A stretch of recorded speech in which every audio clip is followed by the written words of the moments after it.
की सामाजिक व्यवस्था, सांस्कृतिक व्यवस्था, शैक्षणिक व्यवस्था और पारिवारिक व्यवस्था को खत्म कर दो, वो देश अपने आप खत्म हो जाएगा। अब यही षड्यंत्र चल रहा है। कैसे चल रहा है? 3 स्टेज पे काम होता है। 25 वर्ष तक की बच्चियों को बिगाड़ने का काम बॉलीवुड अपने टीवी सीरियल के माध्यम से करता है। 25 से 35 वर्ष की शादीशुदा महिलाओं का जीवन और उनके परिवार को बर्बाद करने का काम एकता कपूर जैसी महिलाएं अपने टीवी सीरियल के माध्यम से करती है। और जो नौकरी करती हुई बहन बेटियां महिलाएं हैं, जो कि वर्किंग विमेन हैं, उनका दिमाग खराब करने का काम ये ओटीटी प्लेटफॉर्म्स अपने वेब सीरीज के माध्यम से करता है। कैसे करता है, मैं संक्षिप्त में एक एक उदाहरण देकर आपके समक्ष रखूंगी। और बहुत जरूरी है कि जब हम तो एक साधारण व्यक्ति है, हम संसारिक जीवन में रहते हैं, लेकिन यहां पर जो उपस्थित हमारे संतगण है, महंतगण है, इनके बहुत बड़ा फॉलोअर्स ग्रुप रहता है, बहुत से लोग आते हैं, बहुत सी महिलाएं आती है। ये बात वहां तक पहुंचे क्योंकि वो यहां पर उपस्थित नहीं है, पर हमें पता है कि वीडियो के माध्यम से हमारे संत श्री, हमारे महंत श्री हमारी ये वाणी जो है उन तक पहुंचाएंगे कि कैसे करते हैं। ये एक फिल्म बनाते हैं, 25 वर्ष की तक की बच्चियों को कैसे बिगाड़ना है। हिंदुओं के परिवारों को बिगाड़ने के, तोड़ने के षड्यंत्र चल रहे हैं। और सिर्फ एक हिंदू को नहीं खराब करना है, उसके पूरे के पूरे कुटुंब को बर्बाद कर देना है। तो एक भारत की महिला 2 परिवार को जोड़ती है, मायका पक्ष और ससुराल पक्ष। और हम कहते हैं कि भारत की परिवार व्यवस्था जो है वो मानवता की सबसे बड़ी देन है। तो इसी व्यवस्था को खत्म कर दो। कैसे कर दो? तो ये एक फिल्म बनाते हैं अतरंगी रे। हमारी क्योंकि दीदी भी यहां उपस्थित है जो कि सेंसर बोर्ड में सदस्य है, तो हम इतना उनसे विनती करेंगे कि हमारी ये बात भी उन तक पहुंचाए। सिस्टमैटिकली ये फिल्मों में लड़की दिखाएंगे हिंदू की, लड़का दिखाएंगे मियां भाई का, और उसमें भी दिखाएंगे कि वो लड़का चाहे अनपढ़ हो, चाहे गवार हो, चाहे आतंकवादी हो, चाहे पंचर छाप हो, और वो हिंदू की लड़की चाहे कितनी पढ़ी लिखी हो, लेकिन उसका परिवार जो है वो रूढ़िवादी है, वो रिग्रेसिव है, और उसके सामने यदि वो घोड़ा भी चला रहा है, खच्चर टट्टू भी चला रहा है, तो वो बड़ा प्रोग्रेसिव है, वो बड़ा संस्कारी है। कैसे करते हैं? ये एक फिल्म बनाते हैं अतरंगी रे। अतरंगी रे फिल्म में, जो कि आज की युवा बच्चियों का लेटेस्ट क्रश है, सारा अली खान हीरोइन लेते हैं। हमारी युवा बच्ची इसको फॉलो करती है। उसमें यह दिखाते हैं कि सारा अली खान जो एक मुस्लिम लड़के के प्यार में पड़ जाती है और अपने परिवार से विरोध कर कर, उनसे लड़ झगड़ कर ट्रेन में बैठकर वो भाग जाती है। उसी ट्रेन में एक संवाद होता है उस पिक्चर के हीरो का और उसी हीरोइन का। दोनों अपनी अपनी लव स्टोरी शेयर करते हैं। तो हीरोइन पूछती है हीरो को कि तुम्हारी लव स्टोरी बताओ। तो वो कहता है कि कल मेरी शादी होने वाली, और लव स्टोरी तो मेरी लव स्टोरी है कि मैंने बचपन से जिस लड़की से प्यार किया, जिसके साथ पढ़ाई की, जिसके साथ मैं बढ़ा हुआ, उसी लड़की से, मेरी बचपन की मित्र जो मेरे समाज की है, जो मेरे गांव की है, उसके साथ ही मेरी शादी होने वाली है। तो वो हीरोइन कहती है अरे ये और कोई लव स्टोरी है, ये लव स्टोरी नहीं हो सकती। तो हीरो पूछता है तो फिर क्या हो सकती है लव स्टोरी?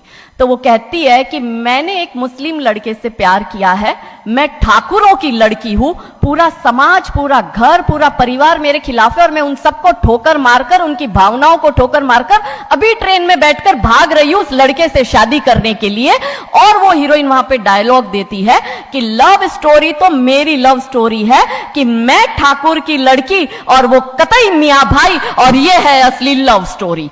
तब हमारी 13, 14, 15 साल की युवा बच्ची, जिसके शरीर में हार्मोन्स चेंज होते हैं, आकर्षण होता है विपरीत व्यक्ति के लिए, तब वो आकर्षण में ये सोचती है कि हिंदुओं के हिंदू बॉयफ्रेंड नहीं रखना, हिंदू हो के हिंदू से प्यार नहीं करना।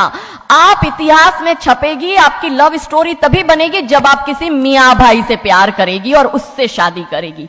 तो कैसे सिस्टमैटिकली ये स्लो पॉइजन बॉलीवुड की फिल्मों के माध्यम से फ्रेजाइल माइंड में डाला जा रहा है। और आज देखो कि क्यों समाज में लव जिहाद के इतने केस बन रहे हैं, और उसका सबसे बड़ा और मुख्य कारण बॉलीवुड है, क्योंकि इन बॉलीवुड वालों ने हमारी बेटियों को हादी रानी और रानी चिन्नमा रानी अब्बा का नहीं दिखाया। इन बॉलीवुड वालों ने हमारी बेटियों को करीना खान दिखाया है ताकि वो अपनी कोख से तैमूर और जहांगीर पैदा करे। ये बॉलीवुड वाले लव स्टोरी पर फिल्म बनानी है तो ये हादी रानी और राजा रावत सिंह चुड़ावत पर क्यों नहीं बनाते? मैं आपको उनकी कथा शॉर्ट में करती हूं कि राजा रावत का शादी जो होता है वो हदी रानी से होता है, मेवाड़ के राजा है, और औरंगजेब की सेना आक्रमण करने आती है। और जब औरंगजेब की सेना आती है तो राजा रावत सिंह का 2 दिन पहले ही विवाह हुआ होता है हादी रानी से। तो राजा जी की इच्छा नहीं होती कि मैं युद्ध लड़ने जाऊं, तो हादी रानी बड़े क्रोधित होते हैं। वो कहते तुम मेरी चिंता छोड़ो, तुम अभी इस मातृभूमि की रक्षा के लिए, इस धर्म की रक्षा के लिए आप युद्ध भूमि में जाओ और आप मेरी चिंता मत करना। यदि आप बलिदान भी हो जाओगे तो मैं प्राउडली अपने आप को आपकी विधवा कहूंगी। तब राजा रावत युद्ध लड़ने जाते हैं। युद्ध भूमि में राजा रावत जी को हादी रानी की बहुत याद आती है, क्योंकि नई नई शादी हुई होती है, तो नई बियाई दुल्हन को छोड़ के आए होते हैं, तो बहुत याद करते हैं। तो वो अपने दूत को कहते हैं, अभी सेना आने में समय होता है और युद्ध में भी समय होता है, तो वो कहते हैं अपने दूत को कि जा तू रानी सा के पास जा महल में और उनसे कहे कि राजा जी को आपकी बहुत याद आ रही है, आप अपनी कोई एक निशानी उनके लिए भेजो। दूत भी बड़ा टेंशन में आ गया कि ये युद्ध भूमि में बैठे और इनको हादी रानी की याद आ रही है, ये युद्ध लड़ेंगे कैसे और जीतेंगे कैसे। पर वो दूत डरते डरते पहुंचा रानी सा के पास और रानी सा को कहता है कि राजा रावत जी ने आपकी एक निशानी मंगाई है, उनको आपकी बहुत याद आ रही है। तो रानी सा बहुत क्रोधित हो जाते कि ये मेरा पति कैसा, ये युद्ध लड़ेगा कैसे, औरंगजेब की इतनी बड़ी विशाल सेना है, यदि जहां युद्ध भूमि में बैठकर उसको रणनीति बनानी है वहां वो मेरी निशानी मंगवा रहा है। तब हमारी हादी रानी क्रोधित होती है, हाथ में तलवार लेती है, अपनी गर्दन काटती है, थाल में सजा के दूत को देती है और कहती है जा तेरे राजा को जाके दे देना मेरी निशानी। तब वो दूत युद्ध भूमि में जाता है, राजा जी को हादी रानी की निशानी यानी कि उनका कटा हुआ मुख देता है। राजा जी बड़े दुखी हो जाते हैं, उनको लगता है उनसे बहुत बड़ी गलती हो गई। राजा जी रानी की अंतिम इच्छा समझ जाते हैं। रानी जी के लंबे बाल होते हैं, उन बाल की वो माला बनाते हैं, उनके मुख की माला बनाते, वो युद्ध लड़ते हैं, औरंगजेब से युद्ध जीतते हैं और जीतने के बाद राजा रावत वहीं युद्ध भूमि में अपना बलिदान देते, अपनी गर्दन काटकर वहीं अपने जीवन का त्याग करते हैं। यह है लव स्टोरी। पर बॉलीवुड इस पर फिल्म नहीं बनाएगी कि इतिहास चुराए नहीं है, हमने इतिहास बनाए हैं और लाखों शीश कटे हैं रण में, तब जाके हिंदू कहलाए हैं। ये महान गौरवशाली इतिहास हमारा, पर बॉलीवुड इसका इतिहास हमारे समक्ष आने नहीं देता।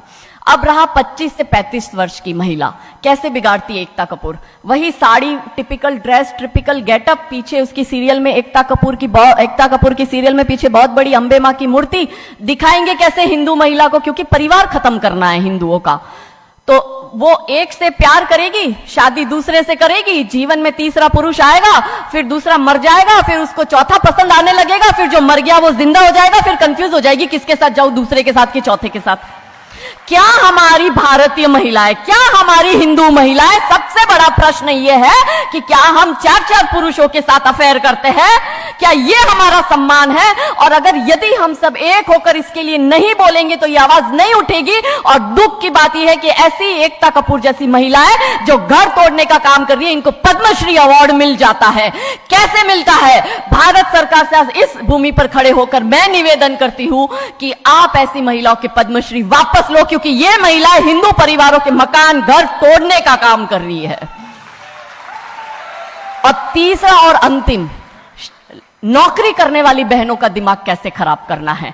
तो ओटीटी प्लेटफॉर्म के माध्यम से ये दिखाएंगे कि यदि आप नौकरी कर रही है तो आपके सास ससुर आपके पैर की जूती, आपका पति आपके पैर की जूती। बच्चा पैदा करने के लिए आपको किसी से शादी करने की जरूरत नहीं है, आपको ससुराल व्यवस्था में रहने की जरूरत नहीं है, और आप है फेमिनिस्ट। और स्त्रीवाद का झंडा दिखाकर हमारी बहन बेटियों को एक हाथ में शराब का ग्लास, दूसरे हाथ से सिगरेट फूको, अंग्रेजी में गालियां बको और आप अपने आप को फेमिनिस्ट कहो। क्या यह फेमिनिज्म है भारत की धरती का?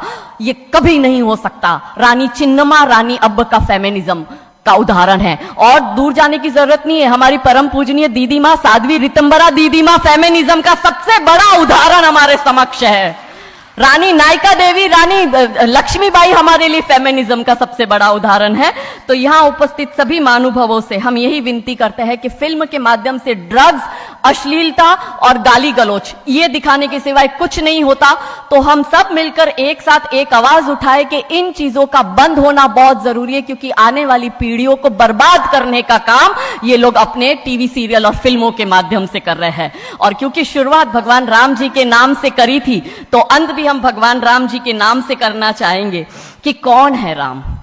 राम जो है चेतना है, बिंदु है, बिंदु जिससे प्रस्फुटित है तेज, तेज जो कि इस समस्त सृष्टि की रचना की कल्पना का हेतु है, अनाम है, अनाम जो है पंक्ति में प्रथम, प्रथम है धर्म धैर्य का